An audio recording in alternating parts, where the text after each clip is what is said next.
새날을 여는 새벽 말씀 나눔입니다. 오늘은 2023년 11월 7일 화요일이고 말씀을 전하는 저는 강민 목사입니다. 오늘 우리가 함께 나눌 말씀은 사도행전 11장 1절로부터 18절까지 말씀입니다. 사도행전 11장 1절로부터 18절입니다. 유대에 있는 사도들과 형제들이 이방인들도 하나님의 말씀을 받았다함을 들었더니 베드로가 예루살렘에 올라갔을 때에 할례자들이 비난하여 이르되 내가 무할례자의 집에 들어가 함께 먹었다 하니 베드로가 그들에게 이 일을 차례로 설명하여 이르되 내가 욥바시에서 기도할 때에 황홀한 중에 환상을 보니 큰 보자기와 같은 그릇이 내 귀에 매어 하늘로부터 내려 내 앞에까지 드리워지거늘 이것을 주목하여 보니 땅에 네 밝아진 것들과 들짐승과 기는 것과 공중에 나는 것들이 보이더라. 또 들으니 소리가 있어 내게 이르되 베드로야 일어나 잡아 먹으라 하거늘 내가 이르되 주님 그럴 수 없나이다. 속되거나 깨끗하지 아니한 것을 결코 내 입에 들어간 일이 없나이다 하니 또 하늘로부터 두 번째 소리가 있어 내게 이르되 하나님이 깨끗하게 하신 것을 내가 속되다 하지 말라 하더라. 이런 일이 3번 있은 후에 모든 것이 다시 하늘로 끌려 올라가더라. 마침 3사람이 내가 유숙한 집 앞에 서 있으니 가이사랴에서 내게로 보낸 사람이라. 성령이 내게 명하사 아무 의심 말고 함께 가라 하시매 이 6 형제도 나와 함께 가서 그 사람의 집에 들어가니 그가 우리에게 말하기를 천사가 내 집에 서서 말하되 내가 사람을 욥바에 보내어 베드로라 하는 시몬을 청하라. 그가 너와 내 온 집이 구원받을 말씀을 내게 이르리라 함을 보았다 하거늘 내가 말을 시작할 때에 성령이 그들에게 임하시기를 처음 우리에게 하신 것과 같이 하는지라. 내가 주의 말씀에 요한은 물로 세례를 베풀었으나 너희는 성령으로 세례를 받으리라 하신 것이 생각났노라. 그런즉 하나님이 우리가 주 예수 그리스도를 믿을 때에 주신 것과 같은 선물을 그들에게도 주셨으니 내가 누구이기에 하나님을 능히 막겠느냐 하더라. 그들이 이 말을 듣고 잠잠하여 하나님께 영광을 돌려 이르되 그러면 하나님께서 이방인에게도 생명 얻는 회개를 주셨도다 하니라. 사도행전 11장 1절로부터 18절까지 말씀입니다. 하나님이 창조하신다. 하나님이 말씀하신다. 하나님이 이적과 기적을 행하신다. 이 커다란 우리 명제를 우리는 늘 기억하고 있어야 합니다. 그런데 여러분, 이것뿐만이 아니라 하나님의 세심함, 하나님의 배려하심, 하나님의 은밀함, 또 하나님의 자상하심 같은 것들도 우리는 볼 수 있어야 합니다. 오늘 말씀이 바로 그런 것들을 발견하는 시간이 되길 소망합니다. 오늘 등장하는 베드로는 복음서에서도 등장하고 사도행전에서도 등장합니다. 근데 여러분, 복음서의 베드로와 사도행전의 베드로는 다릅니다. 복음서에서는 예수님을 부인하고 저주하고 떠나가는 베드로였지만 사도행전에서는 예수님의 부활을 증언하는 믿음의 사도로서 활동하는 베드로로 변화되었습니다. 성경은 이러한 베드로의 변화가 베드로가 새 사람이 되기 위해 노력하고 애쓴 결과가 아니라 성령 강림이라는 사건의 결과로 베드로가 변화되었다라고 우리에게 말해줍니다. 베드로가 노력하고 수고하고 애쓴 것이 아니라 부활하신 하나님이 일부러 베드로를 찾아가셨고 베드로에게 성령을 부어주심으로 예수를 통해 그에게 일어난 일이 무엇인지를 베드로가 비로소 깨닫게 되고 이것이 그의 생각과 인식을 변화시킨 결과로 베드로가 이렇게 변화되었다라고 이야기합니다. 뿐만 아니라 사도행전의 베드로는 사도행전 전반부의 베드로와 후반부의 베드로도 이렇게 다르다라는 것을 성경은 증언합니다. 이때에도 베드로가 스스로 자신의 안목을 넓히고 세상을 바라보는 시야를 새롭게 하기 위해 노력한 것이 아니라 하나님이 베드로를 변화시켜 가십니다. 우리는 말씀을 통해서 이 모습도 함께 볼 수 있습니다. 사도행전에서 우리가 가장 먼저 생각해야 할 것은 하나님이 사도들에게 복음 전파나 하나님 나라 확장이라는 어떠한 사명을 주어주시고 사도들은 이 사명을 감당하기 위해 고군분투하며 살아가는 그 이야기를 하고 있는 게 아니라는 겁니다. 사도행전이 제자들의 충성과 헌신으로 전개되고 하나님은 저 멀리서 그 모습을 바라보며 흐뭇하게 웃음 짓고 계시는 게 아니라 정반대로 사도들은 자신들이 무엇을 해야 할지도 모르고 도리어 하나님의 뜻과는 전혀 다른 엉뚱한 행동이나 모습을 하고 있을 때 하나님께서 지속적으로 사도들을 도우시고 인도하심으로 말미암아 하나님의 나라가 확장되어 가는 것을 보여주고 있는 것이 사도행전의 이야기라는 겁니다. 그리고 이렇게 이야기를 이해해야 사도행전 10장의 고넬료 사건을 우리는 바르게 알 수 있습니다. 다시 말해 베드로가 이방인에게 복음을 전하려고 대상자를 찾고 있던 중에 이방인 중에서 하나님을 경외하고 항상 하나님께 기도하며 신실한 사람이고 준비된 사람인 고넬료를 발견하였고 베드로가 먼저 고넬료에게 사람을 보내어 만나자고 제안하고 복음을 전할 수 있는 기회를 달라고 요청한 게 아니라 하나님이 이 모든 과정을 이끌어 가셔서 베드로로 하여금 고넬료를 만나게 하셨다. 이게 성경의 이야기라는 겁니다. 베드로는 사실 이방인에게 복음을 전하는 것은 고사하고 아예 이방인과 교제하는 것조차도 위법이라고 생각하던 사람이었습니다. 그래서 베드로가 고넬료를 만나 하는 첫 장면에서 하는 말이 10장 28절 유대인으로서 이방인과 교제하며 가까이 하는 것이 위법인 줄은 너희도 알거니 이 말이었습니다. 베드로의 입에서 유대인과 이방인이라는 유대교적 사고방식에 근거한 대립 구조가 등장합니다. 그리고 11장 1절로 넘어가면 유대에 있는 사도들과 형제들이 이방인들도 하나님의 말씀을 받았다 함을 들었더니라고 이방인을 언급하면서 2절과 3절에 가면 베드로가 예루살렘에 올라갔을 때에 할례자들이 비난하여 이르되 내가 무할례자의 집에 들어가 함께 먹었다라고 하며 할례자와 무할례자라는 대립구조를 등장시킵니다. 그러므로 하나님께서 베드로에게 고넬료의 집에 가라고 말씀하시기 전까지 베드로뿐만 아니라 초기 교회의 모든 사도들은 이방인에게 복음을 전하는 것은 고사하고 그들과 함께 어울리는 것, 그들과 함께 밥 먹는 것조차도 죄라고 생각하고 있었음을 우리는 알 수 있습니다. 베드로가 이방인에게 복음을 전할 의사가 전혀 없고 고넬료와 교제하고 싶은 마음이 전혀 없었기에 고넬료의 집에 오자마자 첫마디로 이방인과 유대인은 교제하며 가까이 하는 것을 위법이라고 말한 겁니다. 그러면서 베드로는 10장 34절로부터 43절까지의 설교를 통해 이방인은 복음과 관계가 없다라는 것을 거듭 이야기합니다. 그런데 이런 베드로의 모습은 하나님의 관점에서 여러분 생각해보면 어이없는 모습일 겁니다. 베드로 자신이 언제는 하나님을 경외했습니까? 도대체 자기가 무슨 의를 행했기에 10장 34절과 같은 말을 하며 심지어 예수님을 부인하고 도망가는 주제에 41절같이 부활하신 예수가 모든 백성에게 나타난 것이 아니라 소수의 택한 자, 즉 그를 모시고 음식을 먹은 자들에게만 나타났다고 주장하는지 보면 볼수록 가관이 아닐 수 없습니다. 보기에 복음을 땅끝까지 전하기는커녕 하나님께서 이방인을 구원하시려는 그 사역조차도 막아서려는 짓을 지금 베드로는 하고 있는 겁니다. 그런데 이러한 베드로의 태도에 대해 하나님은 어떻게 반응하시는가? 그 반응이 44절 베드로가 이 말을 할 때 성령이 말씀 듣는 모든 사람에게 내려오시니입니다.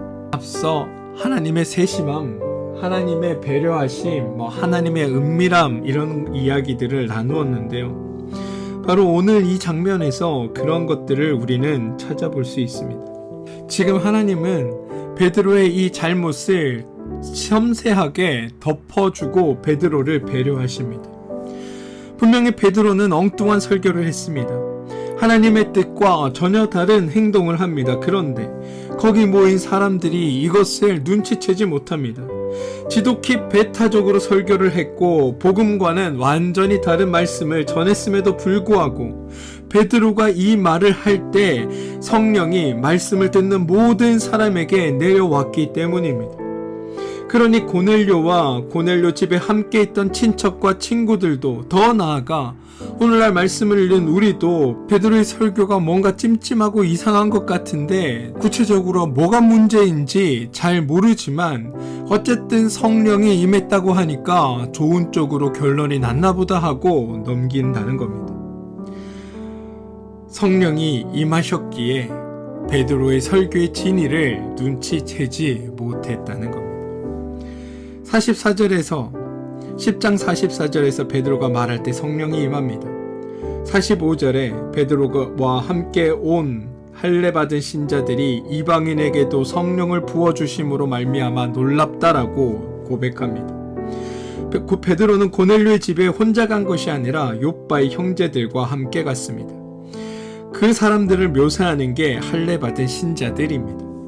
베드로를 포함한 이 할례 받은 신자들은 할례 받지 않은 자들과 상종하고 싶지 않아 했고 복음을 전하고 싶어 하지도 않았습니다. 그런데 자기들이 전혀 의도하지 않은 결과가 그들 가운데 나타납니다.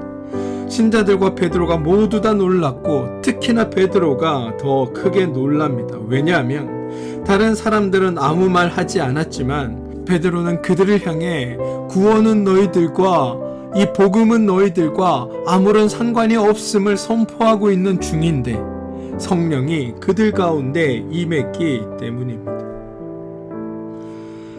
하지만 여러분, 성령 받은 고넬료와 함께한 친척과 친구들은 어땠을까요? 이들은 전혀 놀라지 않습니다. 베드로가 배타적인 설교를 했다는 것도 사실 눈치채지 못했을 겁니다. 아니, 뭔가 이상하다고 느꼈지만 성령이 그들 가운데 임했기에 더 이상 그게 문제가 되지 않았습니다. 그런데 여러분, 말한 베드로는 자신의 잘못을 알게 되었습니다.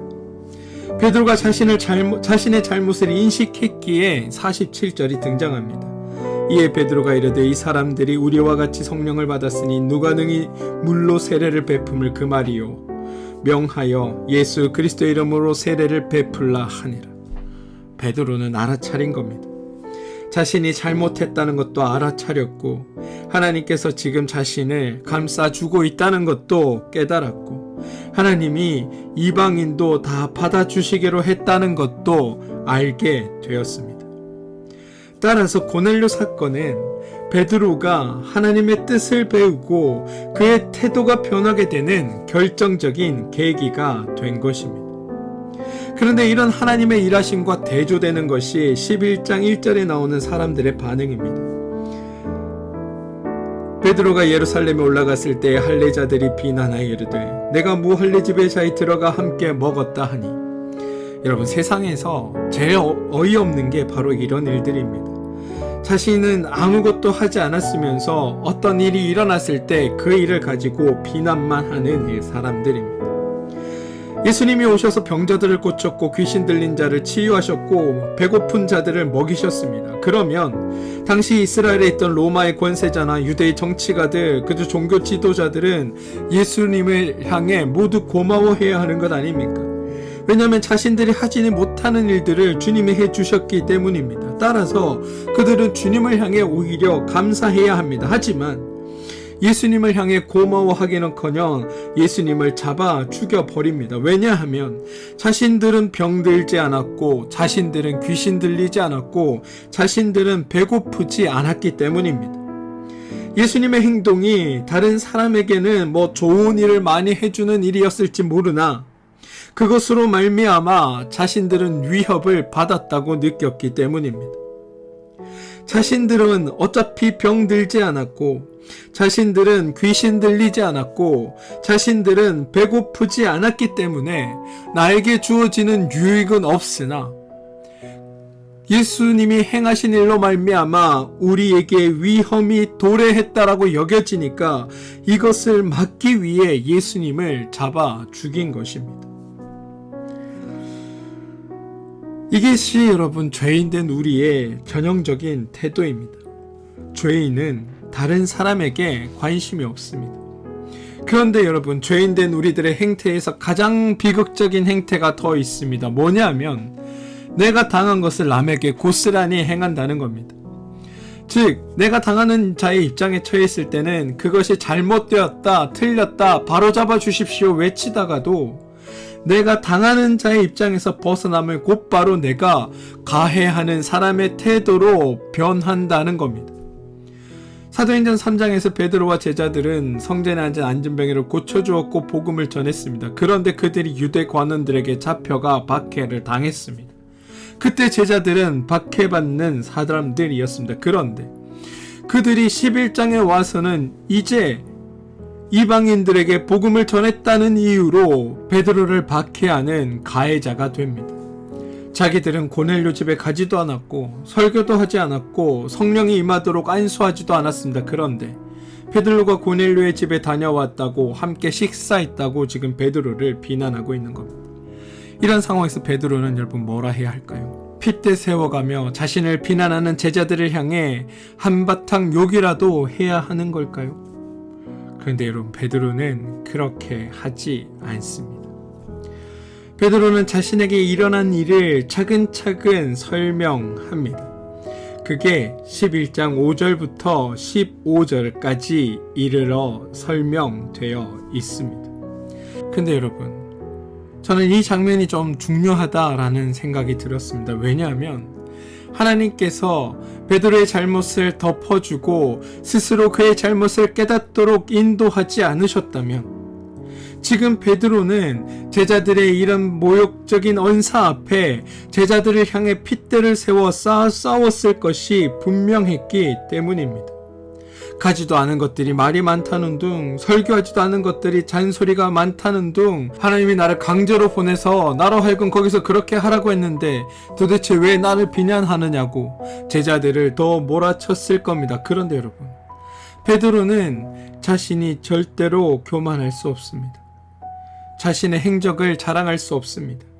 제자들을, 다른 사도들을 책망할 수도 없습니다. 왜냐하면 자신도 고넬료의 집에 가서 설교할 그때까지만 해도 이 제자들과 동일한 심정이었기 때문입니다. 그런데 하나님이 고넬료의 집에 성령을 보내주시고 거기 모인 모든 사람이 주님의 영을 받게 하는 것을 보며 베드로는 하나님의 뜻을 알게 되었습니다. 그래서 다른 사도들이 자기를 향한 비난 앞에 그래 나도 하나님의 뜻을 모를 땐 너희 사도들과 같은 생각이었어. 그런데 하나님께서 이 일을 일으키시는 것을 보며 하나님의 뜻을 알게 되었고 너희들도 지금 내가 하는 설명을 들으면 그것을 깨닫게 될 거야 라는 생각을 합니다. 그래서 그는 그냥 자신에게 일어난 일들을 그대로 설명합니다. 자신의 행동에 대한 변명이나 자신의 행동에 대한 합리화가 아니라 하나님께서 그 가운데 일으키셨던 일, 하나님께서 그 가운데 나타내신 일을 그냥 있는 그대로 말합니다. 그래서 15절, 내가 말을 시작할 때에 성령이 그들에게 임하시기를 처음 우리에게 하신 것과 같이 하는지라. 그러면서 16절에서는 주님이 하신 말씀을 언급합니다. 내가 주의 말씀에 요한은 물로 세례를 베풀었으나 너희는 성령으로 세례를 받으라 하신 것이 생각났노라. 17절, 그런즉 하나님이 우리가 주 예수 그리스도를 믿을 때에 주신 것과 같은 선물을 그들에게도 주셨으니, 다시 말해 하나님이 하신 일, 그것도 하나님이 자신들에게 하신 일과 똑같은 일을 하셨다라고 이야기하며 마지막으로 내가 누구이기에 하나님의 일을 능히 맡겠느냐 하더라라고 이야기하는 겁니다. 여러분, 이것으로 대화는 끝이 납니다. 왜냐하면 이제 여기서 누구라도 더 한마디라도 하면 그 사람은 하나님을 능히 막는 사람이 되기 때문입니다. 그리고 제자들도 그 베드로의 이야기를 통해 하나님께서 어떤 뜻과 계획을 가지고 계셨는지에 대해 어렴풋이 깨닫게 되었습니다. 그래서 18절은 이렇게 이야기되는 겁니다. 그들이 이 말을 듣고 잠잠하여 하나님께 영광을 돌려 이르되 그러면 하나님께서 이방인들에게도 생명 얻는 회개를 주셨도다 하니라. 여러분, 지금 베드로를 포함한 모든 유대인 제자들의 사고 방식에 대전환이 이루어지는 순간을 보고 계십니다. 우리는 흔히 사도행전 10장과 11장을 복음이 이방인에게 확장된 사건이라고 말합니다. 하지만 더 정확하게는 하나님이라는 참된 신이 모든 이들에게 알려지는 사건이라는 게 더 정확합니다. 하나님의 관심은 우리가 죄로부터 구원받는 것, 우리가 죄의 사고방식을 벗어나는 것, 우리가 하나님의 마음과 심정과 원리로 성숙해가는 것, 우리가 하나님의 나라의 풍성한 복을 함께 누리며 사랑과 자유와 평화와 안식을 누려가는 겁니다. 그래서 하나님 아래에서 창조된 모든 피조물들이 참된 평화와 안식을 누리기를 바라는 것이 하나님의 마음이었습니다. 이거는 누구를 특정 짓거나 어떤 세력을 비호하며 그들에게만 주어진 특권으로서의 구원이 아니라 모든 피조물을 향한 하나님의 사랑, 이 사랑이 모든 이들에게 알려지는 사건이 바로 10장과 11장의 이야기입니다. 그리고 이러한 하나님의 뜻을 깨달은 자들, 다시 말해 성령을 받은 자들은 두 가지 방향에서의 변화를 보입니다. 하나는 하나님을 향해 가지는 태도의 변화입니다. 구체적인 이야기가 사도행전 1장부터 9장에 걸쳐 나오는데요. 예수 그리스도의 사역을 실패로 보지 아니하고 하나님의 사명을 감당한 것으로 이해하는 것, 그리고 승천하신 예수님의 부재로 인식하는 것이 아니라 보이지 않으시지만 우리와 함께 하시는 임마누엘의 예수님을 깨닫게 되는 것, 이것이 바로 하나님을 향한 태도의 변화입니다. 그리고 두 번째 또 다른 방향은 사람들을 향한 태도입니다. 우리가 죄인 되었을 때 죄의 원리의 근거에서 가졌던 배타적이고 경쟁적이고 분열적이고 상호 파멸적이었던 이 관점이 그리스도 안에서 하나, 나와 같은 사람, 사랑의 대상, 함께 해야 할 사람으로 인식하고 받아들여지게 되는 것, 이게 하나님의 구원, 성령을 경험한 사람들이 깨닫게 되는 변화 두 가지라는 겁니다. 사랑하는 성도 여러분, 성령을 받았다는 의미는 우리의 사고가 바뀌고 아는 것이 완전히 달라졌다라는 의미입니다. 죄의 마음에서 하나님의 마음으로, 죄의 원리에서 하나님의 원리로 새로워지고 성숙해지는 것, 이게 성령을 받았다라는 의미입니다. 바라기는 이런 변화가 여러분들 가운데 함께하길 소망합니다. 사도행전은 존재적으로 죄에서 구원받은 성도를 내용적으로는 생각과 가치와 인식과 개념의 차원에서 하나님을 닮은 모습으로 변화시켜 가는 것을 우리에게 보여줍니다. 하나님이 우리를 그렇게 변화시켜 가고 그렇게 만들어 가신다. 그러니 너희는 참된 성령으로 말미암아 하나님을 닮아가는 존재들이 되어 가야 한다. 저는 이러한 변화가 우리 가운데 있게 되길 소망합니다. 사랑하는 성도 여러분, 바라기는 참되게 하나님을 닮아가는 믿음의 사람들이 되길 소망합니다. 그래서 우리가 하나님을 향해 가지는 태도가 변화되고 우리 이웃들을 향하는 그 태도와 마음들이 변화되어 우리 안에 참 평화와 기쁨이 누려지는 복된 삶 되길 주님의 이름으로 축원드립니다. 함께 기도하겠습니다. 주님, 하나님을 알게 하여 주시옵소서. 나라는 존재가 하나님 안에서 참되게 변화되게 하여 주시고 주님을 닮아가는 우리가 되게 하여 주시옵소서. 그래서 하나님의 마음과 심정으로 하나님의 사람들과 더불어 한없이 베푸시는 하나님의 그 복락을 풍성히 누리며 사는 그런 성도의 삶을 살게 하여 주옵소서. 예수님의 이름으로 기도합니다. 아멘.